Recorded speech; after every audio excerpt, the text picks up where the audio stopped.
Shocking new footage from California's restless volcanic region is raising questions across the state.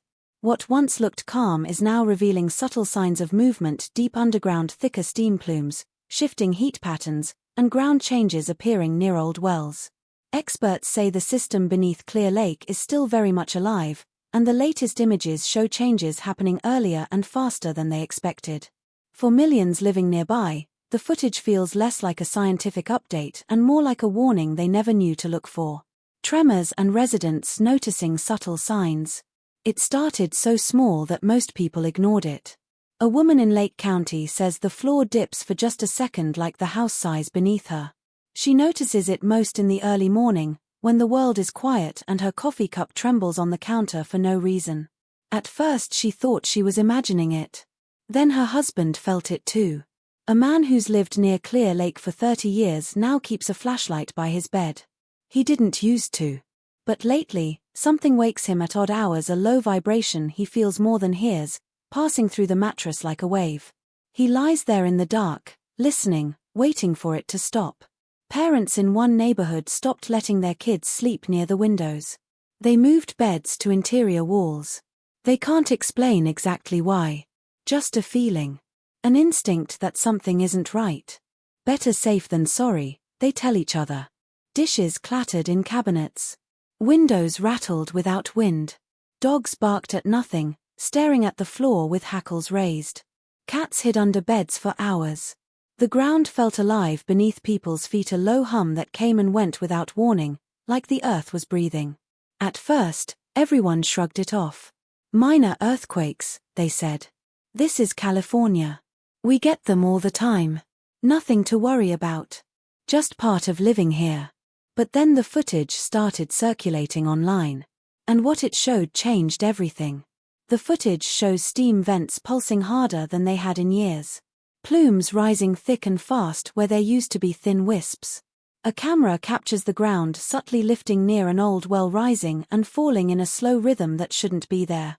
Lights flicker in frame as a tremor rolls underground, invisible but undeniable. People started paying attention. They began to wonder, what if this isn't normal? What if all those small tremors were trying to tell us something? Conversations changed. At dinner tables, at coffee shops, at kids' soccer games, people started asking each other, "Did you feel that one last night? How long has your crack been there? When did you first notice the smell?" What had been private worries became shared fears. And shared fears have a way of making things feel more real. Most people think of California only in terms of wildfires and earthquakes. Headlines about flames racing through canyons. Breaking news about the San Andreas Fault. But beneath the cities, hills, and valleys, dozens of volcanoes sleep. Some are vast calderas, ancient craters that could swallow entire towns. Others are steep lava domes rising sharply into the sky, their slopes deceptively green and quiet. Scientists have identified at least 15 volcanic centers across the state. Many of them haven't erupted in thousands of years. But that doesn't mean they're dead. It just means they're waiting. Quiet does not mean safe. And silence, in the world of volcanoes, is not the same as peace. The people living here are starting to understand that. They look at their cracked walls, their sleepless nights, their nervous pets, and they wonder what else they've been wrong about. The promise of clean energy. For decades, people living near the geysers believed they had the best of both worlds. Clean energy. Modern life. Progress you could feel proud of. A future built on innovation instead of destruction. A vast network of steam wells and turbines stretched across the hills southwest of Clear Lake. At its peak, this geothermal complex was powerful enough to light up nearly 850,000 homes. No flames. No smoke. No burning fossil fuels clogging the sky. Just invisible heat rising from deep below, harnessed by human ingenuity and turned into something useful. Engineers drilled into the fractured rock, injected water deep into the earth, and watched it return as steam. The process looked precise. Controlled. Scientific.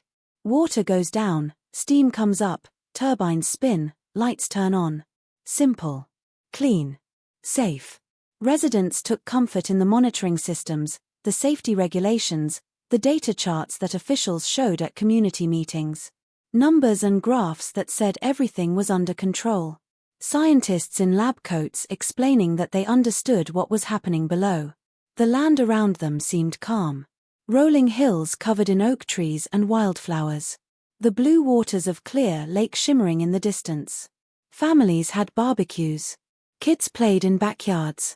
It was easy to forget that all of this beauty sat on top of something ancient and powerful. The narrative was compelling. Humans, using knowledge and engineering, had tamed the heat of a volcano. We had taken something dangerous and turned it into something useful.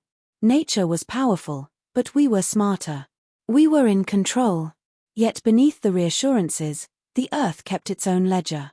Nobody talked about that part. Not at the community meetings. Not in the brochures about green energy. Not when families were deciding whether to buy homes in the area. The conversation was always about progress, never about price. Every injection of water changed the pressure in the rocks below. Every extraction of steam shifted the stress along hidden fault lines. Microfractures opened and closed in the darkness, miles beneath people's homes. The ground adjusted quietly to the demands placed on it, giving a little here, taking a little there. Most of these movements were too small to feel. But the Earth recorded every single one. And slowly, invisibly, the balance began to shift. People went about their lives. They drove to work. They picked up their kids from school. They grilled burgers on summer evenings while the sunset painted the hills gold. They had no idea that beneath their feet, something was changing. Building. Preparing. When tremors become the new normal. Then the tremors got worse. People started checking small cracks in their walls with pencil marks, drawing thin lines across the fractures to see if they grew overnight. It became a morning ritual. Wake up. Check the marks. Hope they haven't moved. Some mornings, the marks had spread. New hairlines appeared where there had been none the day before. Cracks that started in corners crept toward the ceiling. Paint bubbled. Plaster crumbled. Neighbors began quietly sharing notes. Did you feel that one around 2 in the morning? My dog wouldn't stop barking last night. The dishes in my cabinet shifted again, 3 inches to the left. Which nights feel strongest to you?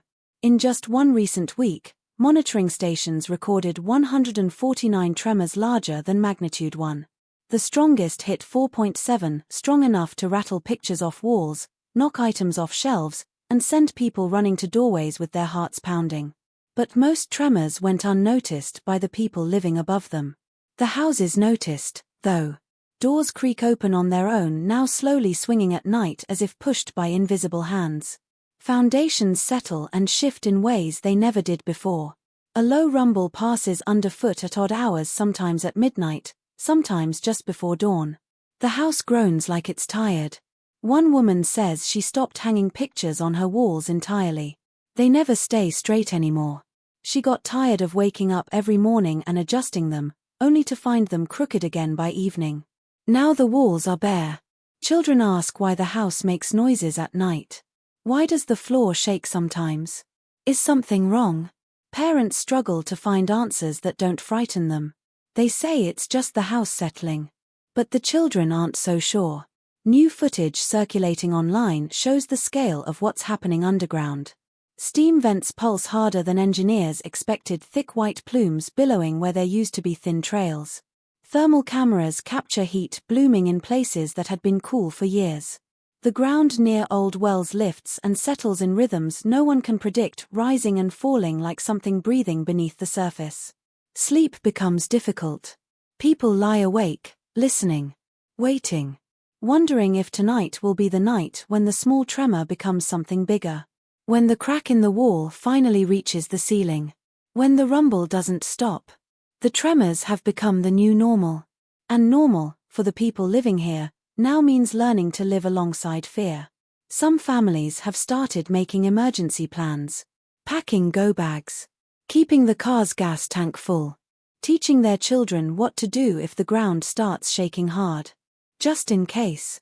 Because you never know anymore. The invisible cost. The damage isn't always dramatic. Sometimes it's slow. Quiet. Invisible until suddenly it isn't. Scientists studying the region have discovered measurable land subsidence. The ground is sinking. Not quickly, just inches over years. But inches add up. And the effects compound in ways people don't expect until it's too late. Driveways crack down the middle. Foundations shift unevenly, causing floors to slope. Doors that once closed smoothly now stick in their frames or swing open on their own. Water pools in yards where it never did before because the ground beneath has quietly rearranged itself. Homeowners face rising insurance premiums if they can get coverage at all. Some companies have quietly stopped writing policies in certain areas. Foundation repairs cost tens of thousands of dollars, sometimes more. Families have watched their life savings drain into fixing houses that keep breaking, year after year. Property values in affected zones have stagnated or declined. Buyers don't want houses built on ground that's slowly sinking. Real estate agents have learned not to mention certain neighborhoods. For sale signs stay up longer than they should. Some people are trapped, unable to sell, unable to afford repairs, unable to leave. Then there's the air.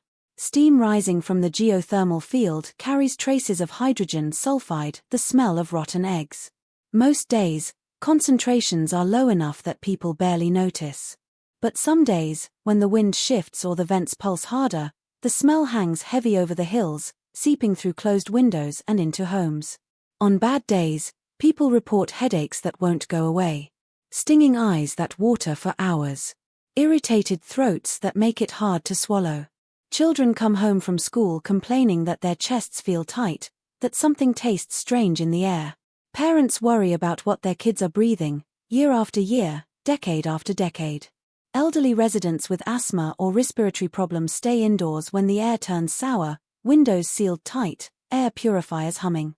Some families have started keeping masks by the front door just in case today is one of the bad days. The footage that's been circulating captures what people feared was true. Thermal cameras show heat blooming in unexpected patterns beneath the earth. Satellite images track ground that's rising and falling like something alive.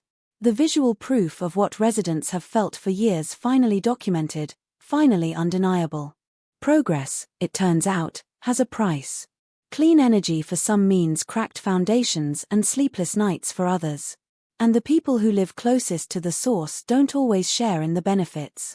They just bear the cost. Please like and subscribe.